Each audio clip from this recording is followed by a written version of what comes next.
So I wanted to cover all the skills that we have gone over with Miss Greta, so you've got one spot that you can go to review everything. Space. So this first exercise is relax on a mat, and very good. What we want from Miss Greta is for her to come on over to the mat and give us a nice relaxed body posture. And ideally, just like that, rest her little chin down on the ground. And when we're in a nice, relaxed, good body posture, this is sending a signal to our brain that everything's okay and we can relax. We've actually been working on this one with her harness. So I'll actually do relax on a mat when I'm going to put her harness on.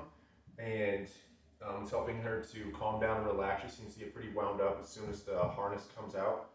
So anytime there's overexcitement or anxiety, we want to break out our mat so that just looks like any sort of towel and have her come over to the mat and give us a nice relaxed body posture, which looks like a down.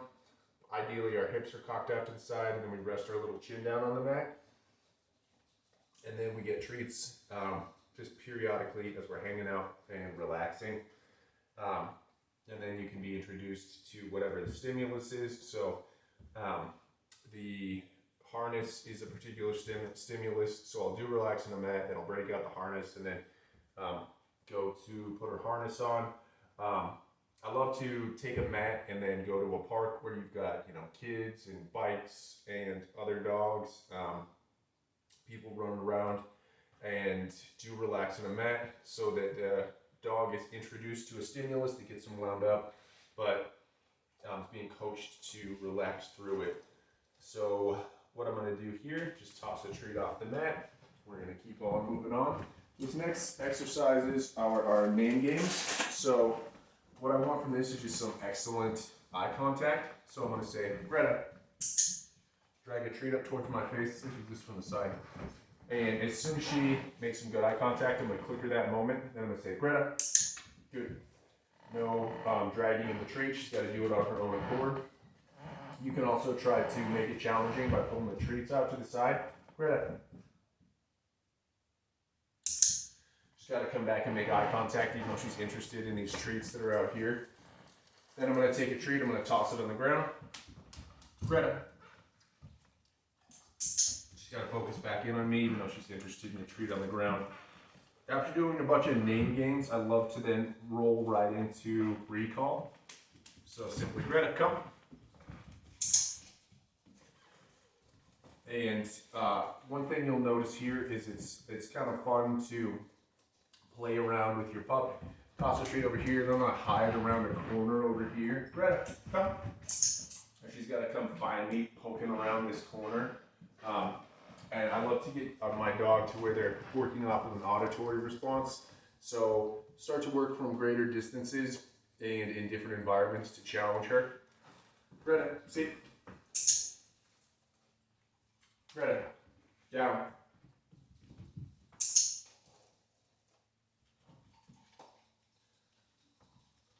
Greta, down.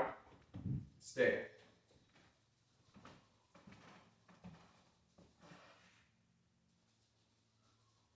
Free. So, with her sit, it's just click when her butt hits the floor. With a down, when her elbows hit the floor. And with a stay, you can start to work from farther distances and for longer periods of time. One small side note is that it's more challenging to turn away from your dog, as you saw me do there, and immediately turn your back on your dog rather than continuing to face your pup. And so you can try both. And if she has a difficult time, do the easier version of continuing to face her. If she's doing great, you can say, Greta, stay. I put my hand up.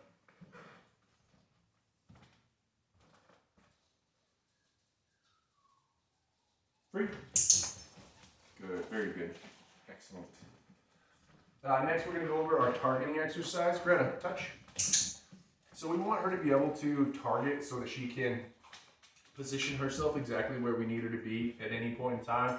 Sometimes dogs will do recall, but they won't come all the way up, or if they're doing loose leash walking, they'll start meandering up here, and I want to have a tool in my toolbox that gets my pup positioned exactly where she needs to be.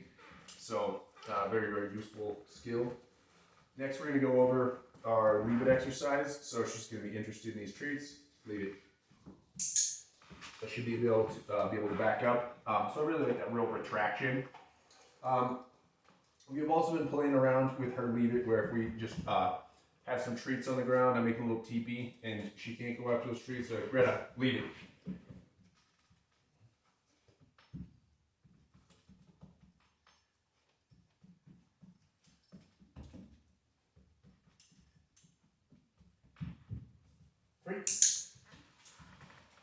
And give her an opportunity to go after those. And then finally, we've been playing a little bit with Greta, leave it.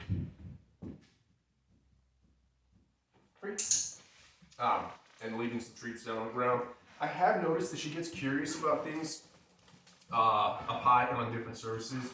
She is a bit of a counter surfer. So I like to have pups used to putting treats where they're not able to, or where they're not supposed to get them, and work from those different surfaces and really build up that impulse control. So I actually like to put some treats up here. Greta, leave it.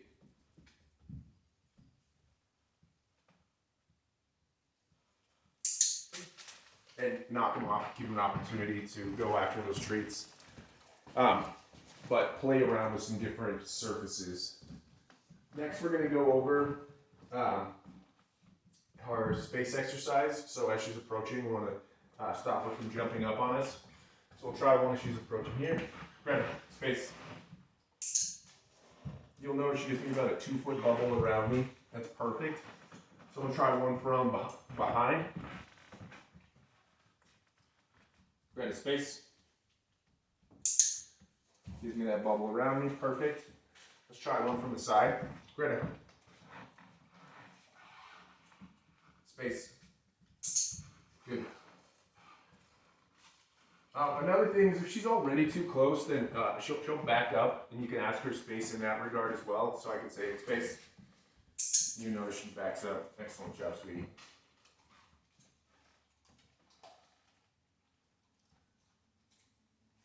So one final aside is when you're working with a leave it, you can feel free to mess around with some different items and have her leave it as well.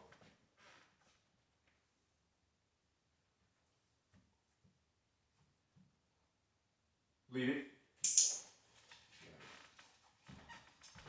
So she's just interested. Now see if she'll pick it up. If she grabs it in her mouth, I'll tell her to leave it as well. She's in the zone. Okay, no worries. You're amazing. Yes, you're amazing. You want that? You want it? Oh, you're too good. You're too good. So that is perfect. Again, so if she gets something in her mouth, we tell her leave it. I basically just use to leave it and a drop it interchangeably. I don't tell them to drop it. Just leave it means you're going after something, then leave it. If you get something in your mouth that I don't want you to have, leave it. And then, as I was talking about, I encourage you to work with some different surfaces on leave it so that she has a good understanding that she's not supposed to play around with those surfaces. And I would actually just do rep after rep if she's particular to a specific area. So you could simply, leave it. And do that over and over again, and then start to walk away from it. Give her an opportunity to be interested in that, but not go after it. And you can even praise her for not going after it like this. Greta, leave it. Give her treats on the ground, let her know she's doing a great job. Even though if she were to look at me and look at those treats, she knows they're up there, she's doing a good job. Leave it. Good girl. And I give her those treats. Good job, sweetie. So we will go over her loose leash walking next. We're going to sign off, and then we will go over that.